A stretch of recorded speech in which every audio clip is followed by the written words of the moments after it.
Hello and welcome back to Beyond Funding. Today I'm excited to be joined by Mathew, Group CEO of Depaul International. And we're going to be talking about homelessness and how Depaul is working across its group to tackle this global issue. So Mathew, welcome to the podcast. It's great to have you on. Thank you very much. And I wondered if we could start by talking a bit about Depaul and its group of charities. So Depaul is a phenomenal organisation. It's been around for about 300 years. It was set up by St. Vincent de Paul, who's a French priest during the Revolution to tackle homelessness. He walked out of his door one day and he saw the horrors of the war, but saw the horrors of extreme poverty and said, something must be done. And that was the sort of origins of an organisation which is now working globally. But it has that real focus on poverty or extreme poverty, and particularly in the area of homelessness. And that's grown and grown and grown. And we've sort of become specialists in certain areas, particularly working with what we call low threshold, which are those who are really suffering. And a lot of organisations and even government struggle to work with those people. So it might be through alcohol or substance abuse, etc. But we work across the globe, and that's the most, and that brings a real vibrancy of knowledge and understanding, and still that sense of values and our faith origins right at the centre of the organisation.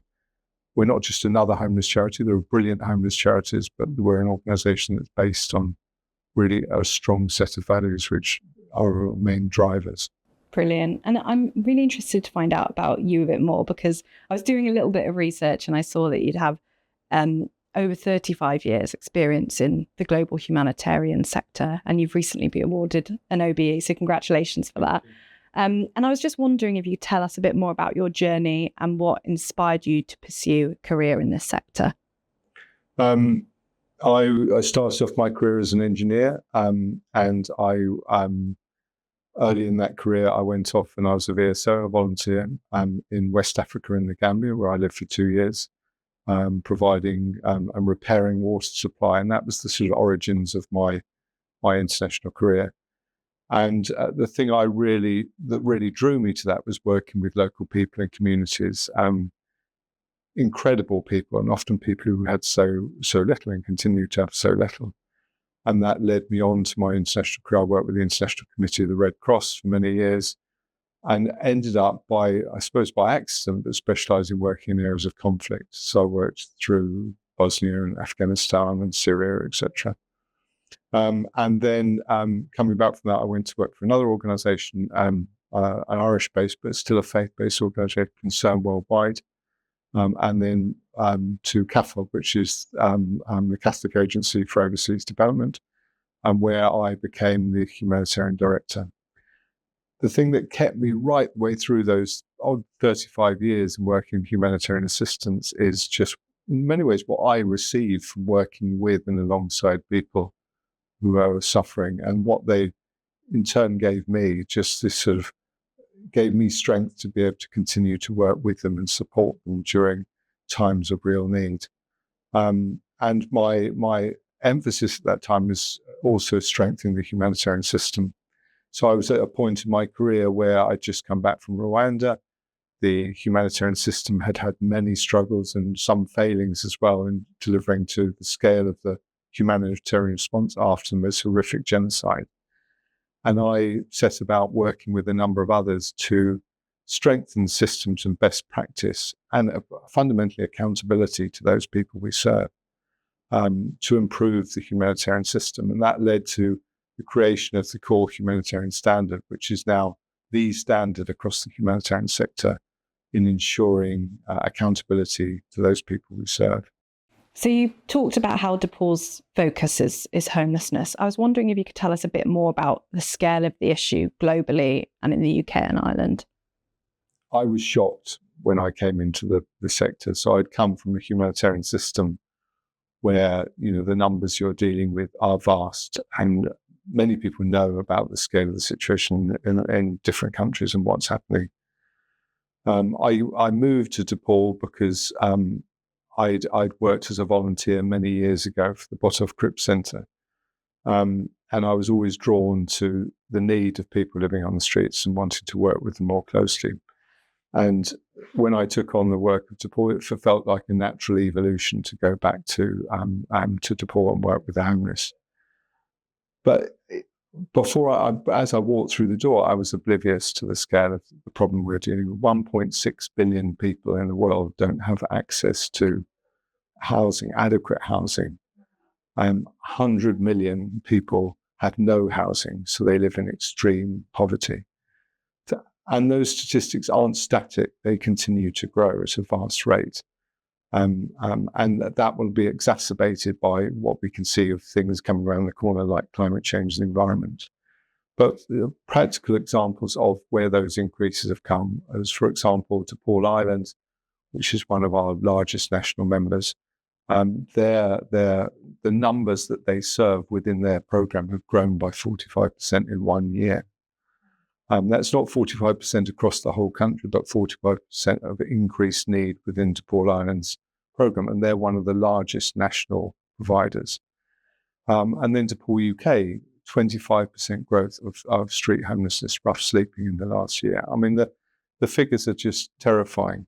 And I think the important thing is what we're trying to do also is raise awareness around that. Not saying we can do everything, but working with the likes of yourselves and others to tell that story, and so that we can start to address it. So, for example, even the UN, up until recently, didn't really have an understanding or a description or of what homelessness was. So it's not within the SDGs, for example.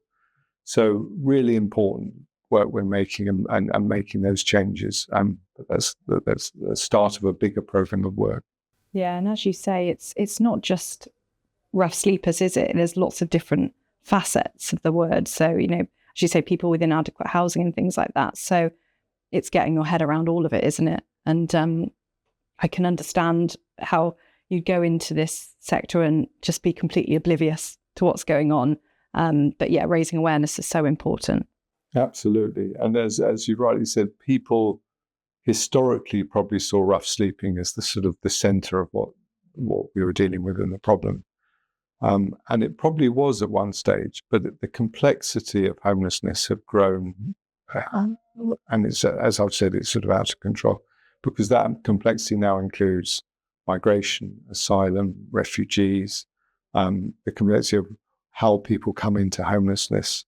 It's a whole facet, a whole variety of issues that drive people down that route, which is one of the things why prevention is also a big focus of Depaul International's work. And again, driven by that whole values. And I think the thing that really drew me also to Depaul was that sense of, which has been the driving force throughout my international career, which is about the value of the individual. It's not just how many you can support. We always hold the integrity and the value of the individual right at the center of everything we do, and through all national members. Yeah, that's really important. And you said there's many different factors that can lead to homelessness. I was wondering if you could just highlight a few of the key factors that you think could lead someone to be in this position. Many different things. At a global level, you've got issues of war, climate change, refugees, displacement. Then at local level, you've got the issues of unemployment, lack of housing, lack of affordable housing. Then you've got issues at a more sort of domestic level around alcohol and substance abuse. There are many, many issues, and those all mass together and create a real complex set of needs that we have to respond to. And currently, what support is out there at the moment to support people that are going through homelessness? So, for example, advice services and supported housing, that kind of thing. What's currently available to people? And I think this is a question we often get asked, because it's also something that people can also help with when they're aware of the resources and systems behind what we do and how best support is given. A number of examples. One would be Homeless Link, which is a sort of body that brings all the homeless charities together. They're a point of reference where people can go to and they can seek different services for the needs that individual has. We've got Night Stop, which is a phenomenal program, which is a program set up by Depaul UK, which focuses on homelessness for young people. And we work on this with social services. So a family would come forward and say they'd like to be a Night Stop host. They then undertake training, and if a young teenager finds themselves homeless, there's a hotline which goes through social services, and then they'll be placed within a family environment. And it's just grown. It's such a great idea, and it's now being mirrored in other countries and other national organisations throughout the world. There's the Cardinal Hume Centre, which again is very much part of our faith community. The Cardinal Hume Centre, from my memory, it provides the health-based service for the whole of London now for homeless people. Extraordinary service. And lots of the other organisations like Crisis Shelter, ourselves, Mungos, would refer clients and people to Cardinal Hume Centre. The Passage, again, another famous organisation, which was, I think, was Princess Diana's one of her great charities she works for, and ourselves as well. But the Passage provides special overnight care for extreme cases. So there's a whole variety of organisations. I think the important message to tell people, and it's one of the reasons that drew me into this job, was I think the future has to be about greater collaboration across the homeless sector rather than just the same level of collaboration or no collaboration. It's generally been good, but I think we have to work together. And that's my big learning from coming from the humanitarian sector. As I was explaining earlier on, I came from an era where we all did our own thing. We all did our own thing brilliantly in many cases. But when we finally came together and formed the likes of the Disaster Emergency Committee, for example, that's a phenomenal asset. But we were all separate agencies before, and I was very much part of that process to bring organisations together.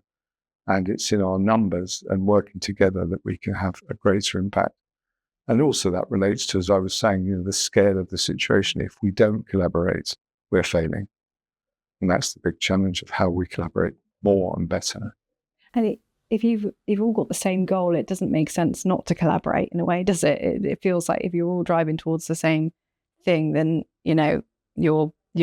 it's going to help everything if you work together. So it makes sense. Oh, absolutely. And when people say, "What's your ambition?" My ambition is to do myself out of a job. Yeah, that's the real driver. If we resolve the problem, we won't need to be doing this. We won't need to be having this conversation. But the situation is vast, and I think it's how we come together collectively, nationally, like with our work in Ukraine, like our work in Croatia, like in the US, etc. And then how we take that to a global level, how we tell that story. So in terms of, you've mentioned some great charities. How important would you say the role of charities is in preventing homelessness? And, is that sustainable?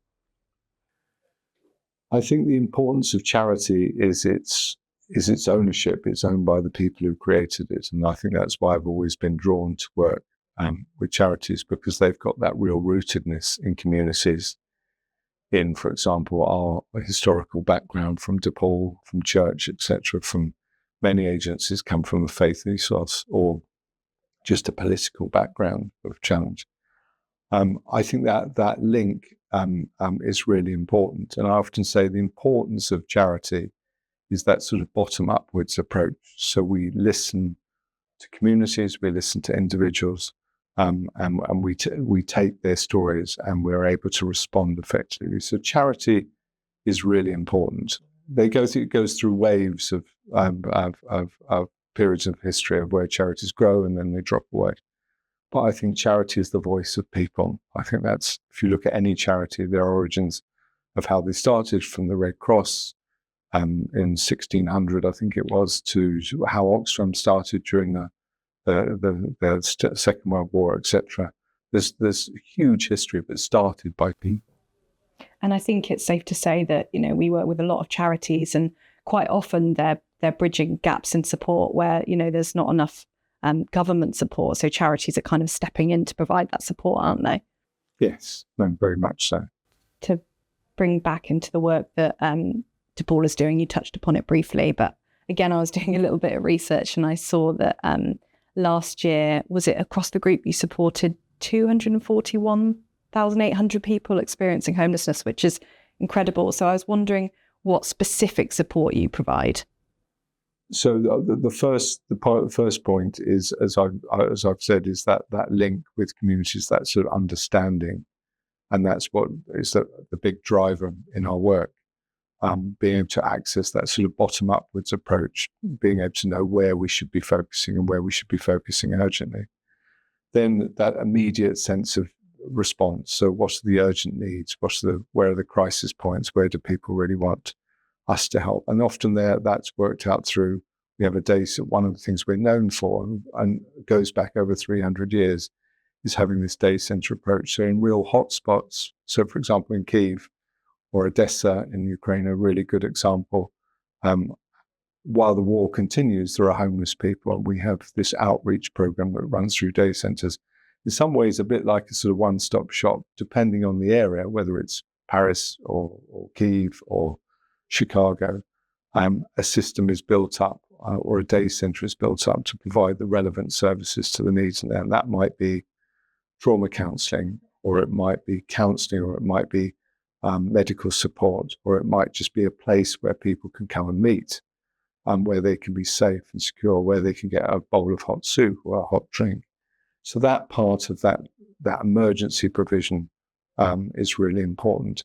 And then that whole series of interventions leads on to provision of emergency temporary housing, but also looking at longer term housing has been a critical component of it, particularly in Ireland and the UK, because that's more than prevention. It's actually taking people out of long-term homelessness. And so affordable housing, and it's often talked about by governments, the only way to resolve the homeless crisis is by the provision of affordable housing. And then that leads into the sort of last critical area, which is the area of growth within our own work, is about telling people what we're doing. So that sense of communicating better than just seeing homelessness as a person on the street corner who are vitally, need our support. But it's more complex and bigger than that. It's how do we shift governments? How do we bring governments together? How do we get them to talk about resolving what we see as this escalating and very major crisis? And then moving into advocacy and campaigning. And that's again where we have to work with others, particularly in the UK. We've got a great network of homeless organisations that we need to be doing more with, but then across the globe. And for us, it still continues to be driven by our values. This sense of the integrity of the individual is so important. It's really interesting because every podcast that we've had so far, talking about different social issues, everybody has highlighted that, one of those key things is just to raise awareness and, get talking about the issue. So it's clearly such a huge factor when addressing this network of issues that we have going on in the UK and globally, isn't it? Absolutely. And I was talking with a colleague about this yesterday. It's not just about people want solutions as well. They want to see how are you responding to this crisis, and not just sort of saying, isn't it terrible? It is terrible. But I think the things that Depaul does well and needs to do more of is telling those stories of individuals, because people relate to that and can understand that. So that's the thing that's always driven me, and that's where the values come from of our organization, is being able to respond to individuals. And I think that's, from my experience of working in humanitarian crisis, where you're often dealing with tens of thousands of people, you always had to keep the sense of focus on individuals as well as you were helping huge numbers of people. Oh, that's lovely. To feel at peace is just such a core feeling, isn't it? Yeah. Exactly. Yeah. So we've been lucky enough to support Depaul across different areas of the group. And one of the recent programs that we've helped to support is the Depaul graduate program in Ireland, which is, I believe, helping university students, developing them to work within the homeless sector. Can you tell me more about how that came about? Because I think that's a really interesting idea. It's again, I've visited the program, and I was really privileged to go to the annual meeting, staff conference, again a couple of months ago, and meet the 12 graduates, and they were extraordinary. It makes logical sense. One of the problems we've got in Ireland, the Republic rather, in the north, and the UK, is a lack of people going into social services. And then the disparity in income and salaries between the three, and people, and that's caused a real difficulty. And then the growth in numbers, I've said in the island, 45% growth in numbers coming through their services. And it made sense to run a graduate type scheme, like an apprenticeship scheme, to bring people in. The best learning is to learn alongside others, but also to have a graduate system where you come out of it with a qualification. So it's been extraordinarily successful, and not hugely expensive either. But you're also bringing people into the sector. So some people might negatively say, well, they might just leave Depaul, but that's still an investment in the system. They might leave Depaul and they will go to another agency as a social worker, and that's a great investment still. And I think that's one of the things that we have to do across the sector, is find ways of bringing new people in, because they'll stay within the system if they will looked after. And it's interesting, isn't it? Because sometimes you find that younger people, they're becoming increasingly more socially conscious and care about a lot of social issues. So actually getting this younger generation involved I think is a really great idea. Oh, absolutely. And you can see that with the climate coalitions and stuff. It's young people are the drivers, but sadly, they're going to be the ones who are going to end up with the big problems. But it's like with my own kids, they're wanting to engage with the homeless sector and speak about it as well as they do on climate. Oh, that's brilliant. And you touched upon it a little bit, but we've also supported your work in Ukraine.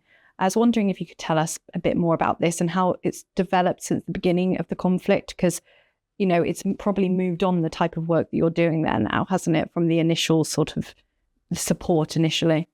Yeah. So the Ukraine program started just as I came in, really. Well, I was in 6 months before. And it's been a roller coaster of a program in a really, it's horrendous. The war shouldn't be, and that no war should be. I've just come back again from Ukraine. The importance of me going is to support the national team, who have been extraordinary in developing a program that was 10,000 people a year, working on street homeless, rough sleeping, etc., to providing assistance to 35,000 people a day. And that's been an extraordinary program of work right along the front line in providing assistance to the most vulnerable, the poor, and where there is real poverty. So a lot of people think, oh, everybody's fled. What was it? 20% left the country. Prior to the war, Ukraine was seen as similar levels of poverty to parts of the developing world. But Depaul Ukraine has built that response to provide assistance, but also to recognise that there were existing problems before, like in any countries. So there was street homelessness at a vast scale. There were huge issues around alcohol and substance abuse. There was a big issue where we focus a lot of our global work around working with prisons, and particularly as people come out of prison. That's often a direct route back into homelessness, and that's how we're working. We're working with 12 prison services across Ukraine. We also have night shelters, day centres, and we've just opened a new night shelter in Odessa. And I was there a few weeks ago, and it was just so overwhelmingly incredible. The level of poverty you saw with people, and the level of psychological, mental, physical needs coming into those centres at night. And I think it's fantastic the work you're doing and the continued support, because I think sometimes when these crises go a bit quiet in the media, sometimes people can think, oh, you know, we don't have to worry about that anymore. But as you say, it's a long-term approach that needs to be taken to support people. And it will, I imagine the ripple effects of this will last for years and years and years. Absolutely. And if ever you travel to Ukraine with us, I would love to take you to one of these shelters. I'd love to go. They are extraordinary places, and they're so emotional and uplifting, and just the stories that these people have to tell, you know, those stories of those former soldiers who've been left for 20 years or more, and the things we take for granted here, of that sort of long-term support. But that's what Depaul and the likes of yourself are trying to help provide. Why is it important to have this 6-year strategy now? Because of the scale of the problem. It's vast, and there's a sense that we were on fairly short strategic periods before, and that we really need to give this the time it needs, and it's the 6 years. How do we take that, the scale of the crisis? You know, we were talking about 1.8 billion, 100 million with access to no housing. How do we take that message to a global level? And one of the big driving forces within the language we use within Depaul is that local to global message, taking that local voice, taking the voice of the individual to a global level and telling their story. That is so important to what we're about. Brilliant. Thank you so much, Mathew. It's been great to talk to you. It's been a pleasure. I think hopefully you've done a good job in raising a bit more awareness as well around such an important issue. Thank you very much. And thank you for joining us for another episode of Beyond Funding. As usual, it would be great if you could like, comment and subscribe to our channels. And please do send any ideas for future episodes.